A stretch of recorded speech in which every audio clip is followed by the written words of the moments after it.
So this is the ice cream we made last night, and the toppings you can see are durian and cheese. Hello everyone, this is LeeAnne and welcome back to my channel. In today's episode is we're going to try or taste test this durian ice cream we made last night. No, my friend made it last night because I don't know how to make it, but she made a durian ice cream because around this time in Thailand it is a durian season. So, and for me guys, I like durian. No, I don't like durian, but I love durian because I don't know, it's the smell. I like the smell of it, I like the taste. It's not too sweet, it's not too blunt, it's creamy, it's custardy and something like that. But I love durian, so now I'm very excited to try that ice cream she made last night. Are you excited as well? Oh, but before that, I want you to watch how we made it. Let's watch this.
Guys, so ito na ang durian ice cream natin. I am very excited. So here it is. Yes, nakalagay siya sa container, this one. And look at that. Oh my gosh, so sexy. So sexy. Smell natin na. It smells so good. It smells so good. Ako lang ba? Ako ba yung weird dito who likes the smell of durian? I know most of the people doesn't like the smell of this durian, but I love the smell of durian. Yeah, so guys, ito, yung ice cream natin, nilagyan siya ng toppings na durian, custard, durian talaga, tapos nilagyan namin siya ng cheese para mas masarap, diba? So, homemade na, kaya bonggahan na natin. So, ayan. Ang dami nito. I will just try a little because, you know, hindi natin maubos to. And maybe I will invite someone with me to try to taste this. Okay? Okay. Let's call someone. So, nag-invite tayo ng kasama na mag-taste test ng ice cream ni Ningning. Okay, kamanday. Welcome! This is my friend Jaja. Oh! Okay, so this is the ice cream. Durian ice cream. Okay, ikaw na.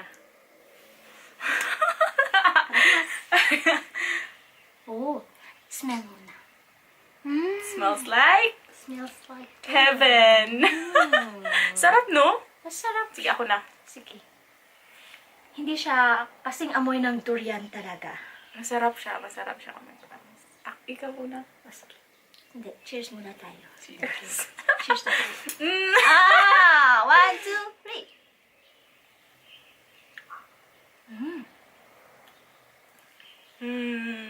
Marami siyang durian. Creamy. Creamy. Smooth. It's not too sweet. Nafe-feel ko yung cheese. Isa pa ako. Masarap kasi may cheese siya. Yung cheese kasi maalat sa konti. Oo. Ito siya ang... Oh my gosh.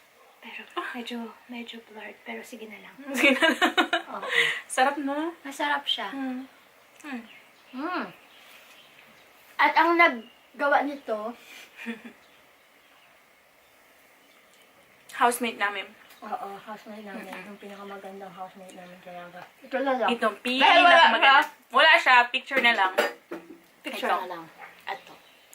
Tadang! Oh, di ba? Available yan! Ayan, di ba? Pang-model yan. Pang-model.